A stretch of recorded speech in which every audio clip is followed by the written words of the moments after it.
Hi everyone, this is Wonton and welcome to my quick and dirty Prot Paladin guide for patch 6.2 in Warlords of Draenor.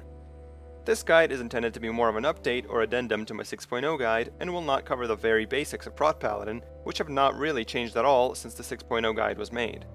If you're a beginner looking for a guide that will walk you through the rotation and talk about each ability in depth, I recommend starting with my 6.0 guide and watching this as a follow-up.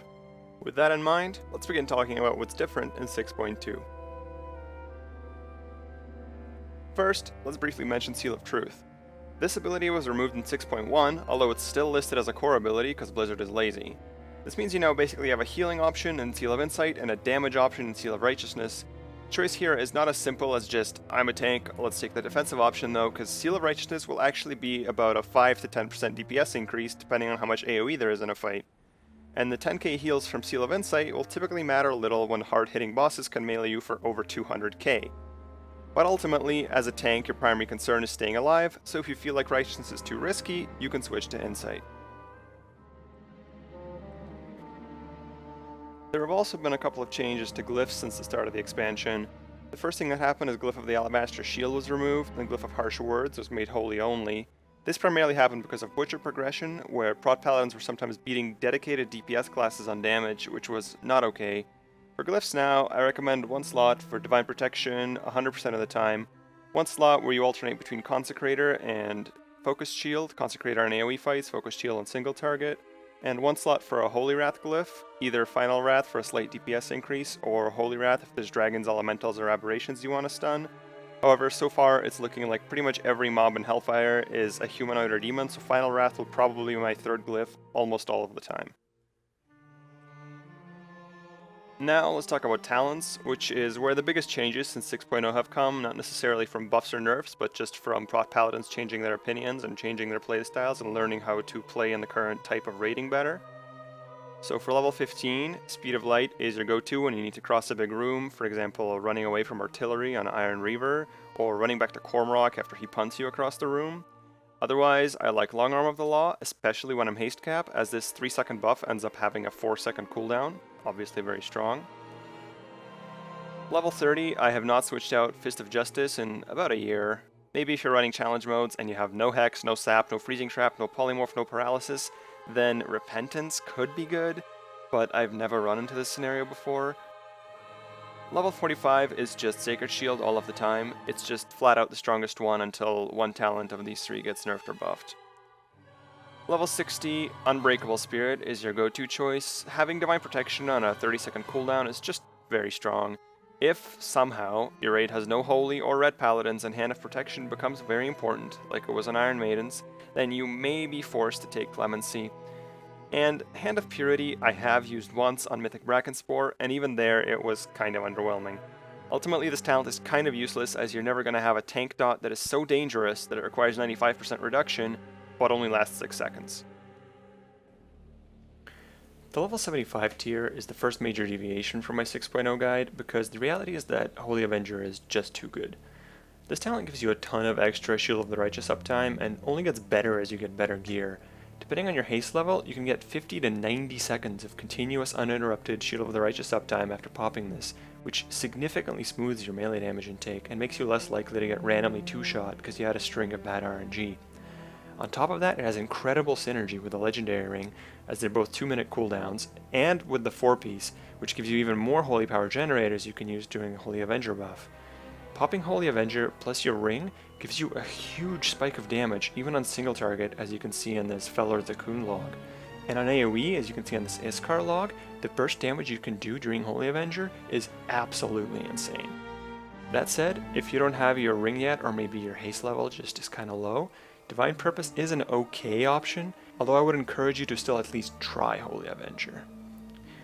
Level 90 is a pretty simple choice. You basically use Light's Hammer if you can use it to get good AoE, and Execution Sentence if there's not an opportunity to AoE or if there's a priority target.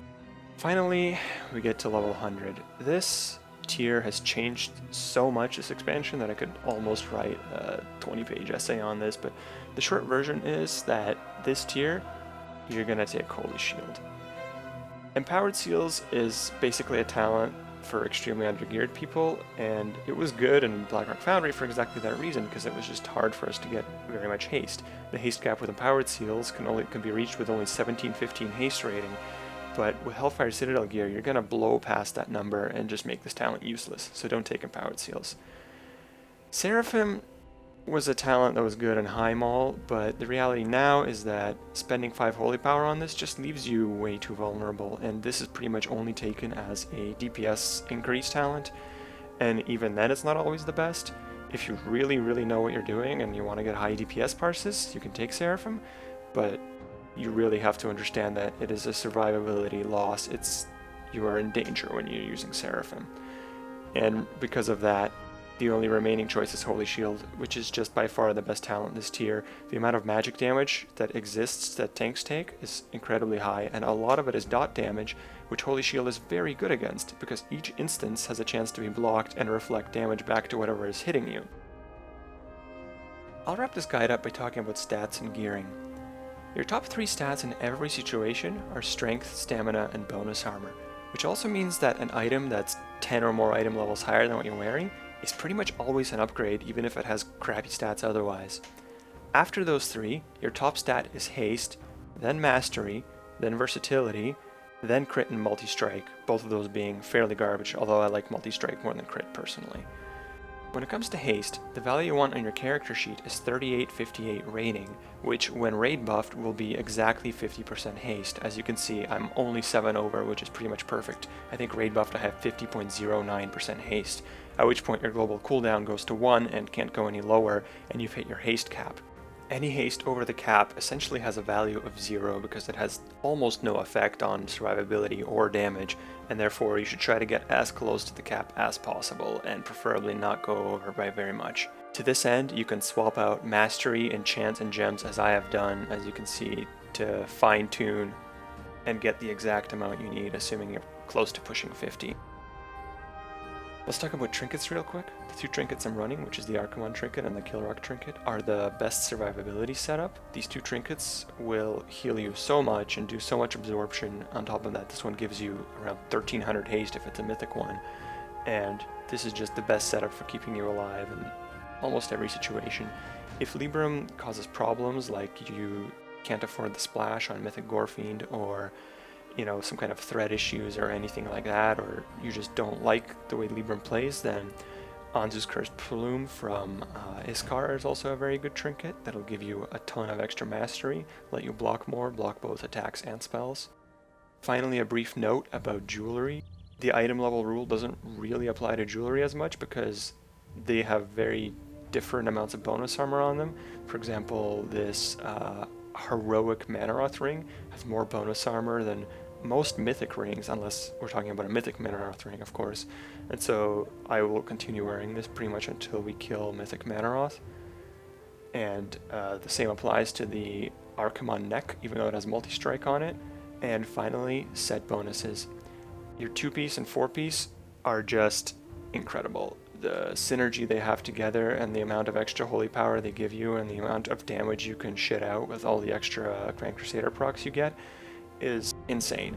You need to get your 4-piece as soon as possible. The off-piece should be legs. I'm not wearing the right legs because they're off of Fellor Zakun, and we only killed Fellor Zakun on Mythic once, but that should be your off-piece, is the haste legs off Zakun, with the other 4 tier pieces being the ones you wear, because 4-piece is absolutely necessary. So, in conclusion, to wrap up the stats and gearing section, you want to stack haste until 3858 haste, then go mastery. You want to use these 2 trinkets, or also an Anzu's trinket off of Iskar, and if you don't have any of those, you can just use any Blackrock Foundry trinket that's got mastery or bonus armor on it, and get your 4-piece as soon as possible. I hope you enjoyed this guide. Thanks for watching. I hope it answered any questions you have about Prot Paladin and 6.2. If you have any more questions, you can leave them down in the comments and I'll try to answer them as soon as possible. And if you like this kind of content, please like and subscribe. Thanks for watching.